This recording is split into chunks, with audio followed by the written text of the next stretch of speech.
पड़ोस में ससुराल। आज मेरे मायके से बड़ी मजेदार खुशबू आ रही है। लगता है भाभी या मम्मी कुछ बढ़िया बना रही हैं। चलो जाकर देखती हूँ और लगे हाथ खाकर भी आ जाऊंगी।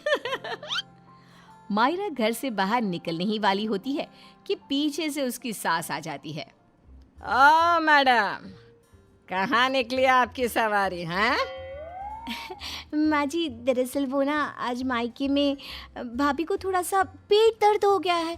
बस वही तो एक अच्छी ननद होने का फर्ज निभाते हुए उनका हाल चाल पूछने जा रही हूँ मैं। कोई जरूरत नहीं है। रोज तेरे मायके में किसी न किसी की तबीयत खराब हो ही जाती है और रोज तू फुदक के चली जाती है। हमारी ही अकल पर पत्थर पड़े थे जो पड़ोस की लड़की को ही बहू बना लिया। अब आपका मायका 100 किलोमीटर दूर है, उसमें मेरा क्या कसूर? आपका खाना बना दिया है, आटा भी गूंद दिया है, गर्मा गर्म फुल्की बनाकर खा लेना ना आप।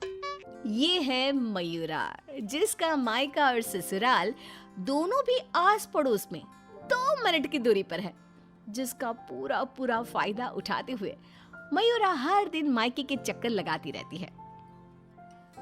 हेलो मम्मी, हाय भाभी, क्या बात है? आज तो बड़े ही शाही और लजीज पकवान बने जा रहे हैं। कोई दावत शावत है क्या आज हमारे घर पर?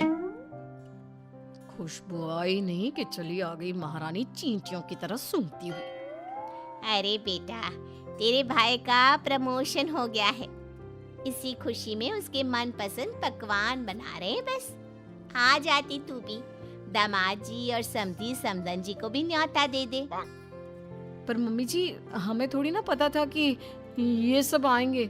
मैंने तो वैसे भी खाना कम ही बनाया है। क्या भाभी, अब आपको ये तो पता है कि मेरा ससुराल पड़ोस में ही है, और आपको तो मैंने कह कर रखा है ना कि मेरे 2 एक्स्ट्रा फुलके सेक कर रख दिया करो। मुझे मम्मी के हाथ की बनी सब्जियां कितनी पसंद है। ओए बड़ी महारानी। ऐसे ही मयूरा आधा दिन अपने ससुराल में और आधा दिन अपने मायके में गुजारती रहती।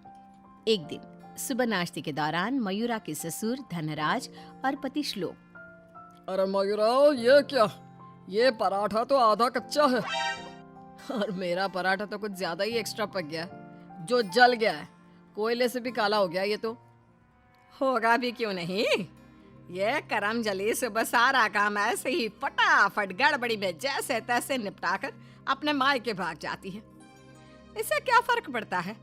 सास को अगर चक्कर आ गए दिन दहाड़े, तब कौन आएगा बचाने?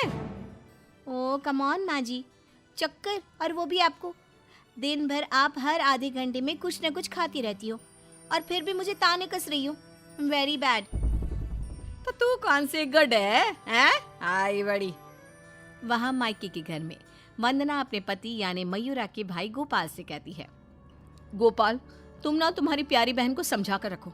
अरे तीज त्योहार, रक्षाबंधन, दीपावली, इन सब पे अपने मायके आए तो ठीक लगता है, लेकिन ये मैडम, ये तो रोज ही चली आती है मुंह उठाए। अरे सोचिए मम्मी जी, अगर मैं भी रोज इस तरह अपने मायके जाऊं तो आपको ये सही लगेगा? नहीं ना? फिर वंदना सही कह रही है मम्मी, जरा इस बात पर गौर फरमाइए। हाँ बेटा, मुझे पता है। उस दिन तो गली की औरतें भी सब्जी वाले के यहाँ गप्पे लड़ाती हुए बातें बना रही थी कि मयूरा तो दिन भर सिर्फ अपने मायके में ही रहती है। आज उसे आने दो, मीठे बोल से ही समझाऊंगी, समझ जाएगी वो। फिर जब मयूरा मायके आती है तो, मम्मी, आपको तो कोई दिक्कत नहीं है ना मेरे इस तरह आपसे मिलने यहाँ आने से? ये देख सरोज का मन ममता के मुंह में आ जाता है। ना बेटी ना, तू ऐसा क्यों सोच रही है और तेरी आंखें नम क्यों है? तू क्यों रो रही है बेटा? समदन जी ने कुछ कहा है क्या? उफ़ो, ये मम्मी जी भी ना, उन्होंने एक आंसू गिराया नहीं कि पिघल गई। नहीं मम्मी, किसी ने कुछ नहीं कहा, बस आज आपकी बहुत याद आ गई। रोज आपसे मिलती ही हूँ, लेकिन आज पता नहीं क्या हुआ। और इसी के साथ सरोज अपनी बेटी को कुछ नहीं बोल पाती और अब मयूरा का मायके में आना जाना इतना बढ़ जाता है कि वो मायके के फैसलों में भी दखल अंदाजी देने लगती है। तभी वहां पर बरखा आती है। अगर इतना ही परेशान हो तो उसे घर के अंदर आने ही क्यों देते हो? वो एक पाँव अपने मायके की नाव में रखती है और एक पाँव अपने ससुराल की नाव में। अगर एक नाव हटा दे तो ना चाहते हुए भी उसे दोनों पैर एक ही नाव में रखने होंगे ना। हाँ काकी, एकदम बराबर बात कर रही हैं आप। लेकिन समधन जी, आप अपनी बेटी के मुंह पे दरवाजा लगा पाती क्या? देखिए, मुझे वो सब नहीं पता। अब उसका पूरा संसार उसके ससुराल में बस चुका है। उसे वहां ध्यान देना चाहिए, ना कि इधर मायके में। और इसलिए आप ही हो, उसे यहाँ आने पर आप ही को रोक टोक लगानी होगी। बस यही कहने आई थी। नमस्ते। अगले दिन ससुराल में बरखा की तबीयत खराब हो जाती है और मयूरा उसे बिस्तर पर ऐसे ही छोड़कर मायके भागती है। चली गई मायके, अपनी बीमार सास को बिस्तर पर छोड़कर, निकम्मी कहीं की। रात में जब धनराज और श्लोक दफ्तर से घर लौटते हैं तब वो देखते हैं कि मयूरा घर पर नहीं है और बरखा अपने कमरे में बुखार से तप रही है। और तो और घर में कुछ खाना तक नहीं बनाया है। आज तो हद ही कर दी मयूरा बहू ने। अरे काम काज का नहीं, लेकिन कम से कम अपनी सास की तबीयत का तो लिहाज रख लिया होता। कोई फिक्र, कोई चिंता नहीं। आप ही ने तो चुनी थी ना ये बहू। कुछ देर बाद मयूरा अपने ससुराल वापस आती है। मयूरा, घड़ी देखी तुमने? हाँ, घड़ी में 2 सुइयां एक साथ कितनी प्यारी लगती है ना। बिल्कुल आपकी और मेरी जोड़ी की तरह। मैं मजाक के मूड में बिल्कुल नहीं हूं मयूरा। तुम्हारा ये मायके से ससुराल, ससुराल से मायके घूमने का तमाशा बहुत हो गया। ये सब कब खत्म होगा? तुम्हें अंदाजा भी है, माँ अंदर 103 बुखार से तप रही है और तुम सुबह से अपने मायके में हो। बहू, अच्छा होगा कि तुम मायके जाना कम कर दो, वरना कहीं ऐसा ना हो कि एक दिन दोनों तरफ की रिश्तों की डोर टूट जाए और तुम बीच में ही लटकी रह जाओ। जी पापा जी, आप टेंशन मत लो। मैं मायके जाना तो नहीं छोड़ सकती, लेकिन मैं अपना बहु धर्म अब अच्छे से निभाऊंगी। मैं रोज़ माँ जी का एकदम हल्के नाजुक पत्ते की तरह ख्याल रखूंगी और आप लोगों को शिकायत का मौका भी नहीं दूंगी। पर मयूरा तो आखिर मयूरा है, इतनी जल्दी कैसे उसे किसी की बात समझ में आ जाती? ये तो उसकी डिक्शनरी में था ही नहीं। पहले वो बिना कोई काम किए मायके चली जाती थी और अब कभी कुकर को गैस पर रखकर तो कभी कपड़ों को आधे में धोता छोड़कर मायके चली जाती। उसकी इन हरकतों से ससुराल और मायके वालों को तो पहले से ही परेशानी थी। अब तो आस-पास की औरतों के लिए भी मयूरा अच्छी खासी शाम की चाय की गॉसिप बन गई थी। अरे वो सरोज बहन की बिटिया मयूरा कभी इस डाली तो कभी उस डाली फुदकती रहती है। मुझे तो दिन भर अपनी खिड़की से उसका ये सर्कस देखने में बहुत मजा आता है। अरे मैंने तो सुना है उसकी भाभी वंदना अपनी ननद को एक आंख पसंद नहीं करती।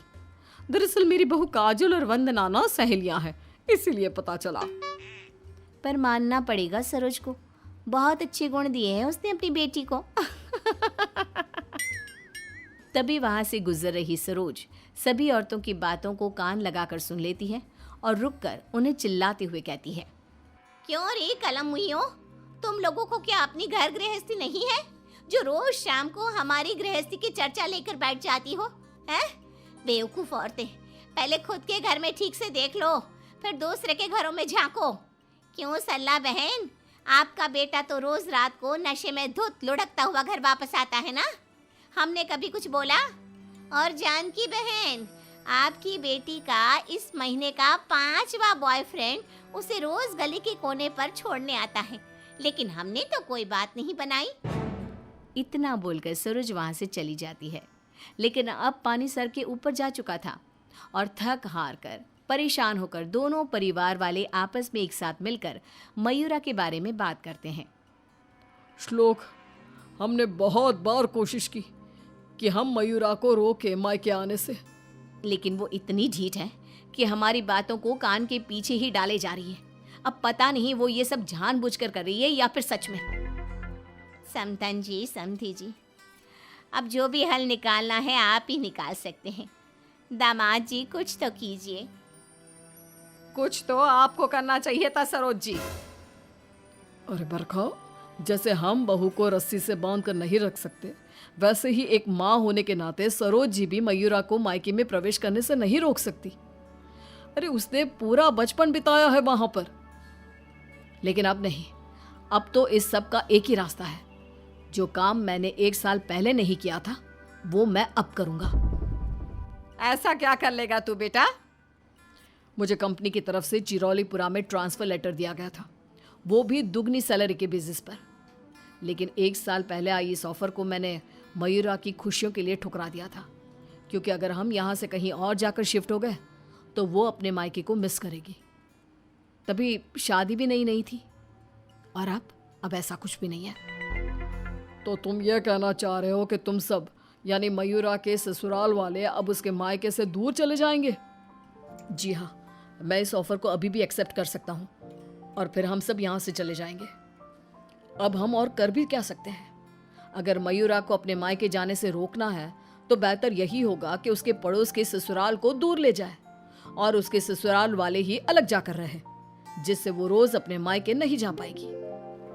सभी श्लोक के इस फैसले पर सहमति जताते हैं और फिर मयूरा अपने पति की ट्रांसफर की वजह से शिफ्ट होने की बात को साधारण समझकर अपने मायके से दूर चली जाती है। जो भी कहो, सही मायनों में बहू विदा करके तो मैं अब लाई हूँ।